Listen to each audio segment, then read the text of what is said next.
Добрината на луѓето ја врати надежта за подобра иднина на 10-членото семејство Стојанови од Каратманово. Дарежливоста на хуманите луѓе ги наполни празните детски стомачиња, но и донесе светлина во нивниот скромен дом. Од донации ова семејство почна да ја гради својата нова дневна соба.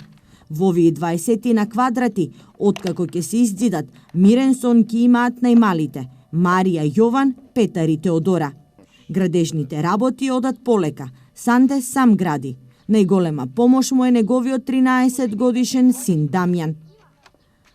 Има и парични средства од кои почнавме одма да градиме, на сово да придаеме. Тоа е се од донации што се гради. Има доволно донесено, донирано. За собата ќе треба уште да збираме, да доправиме. Главата нова 10-члено семејство е изненаден од несебичноста на народот. Непознат битолчанец им ги подмирил долгот кон Евана. Виничанец им ги платил сметките за вода, а скопјанец му оставил пари за бетон и арматура. Долг е списокот на донации кои во изминатите 20 на дена, откако Алфа ја објави приказната, пристигнаа во нивниот дом. Добија нова перална, велосипеди, чиста облека, ранци, пелени и млеко за 6-месечната Теодора. И додека граѓаните несебично помагаат, надлежните институции не мрднуваат ниту со прст. Иако и Санди и Јасминка се невработени, никој не дошол да им понуди работа.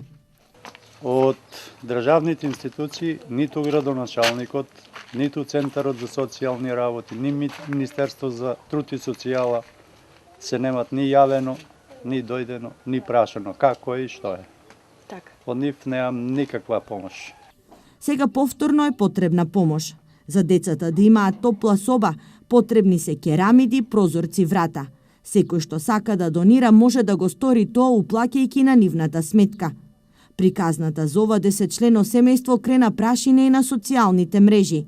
Некои ги осудуваа поради многудетноста, а првиот човек на Лозово, градоначалникот Ацо Велковски, Санде го нарече неработник и љубител на алкохолот.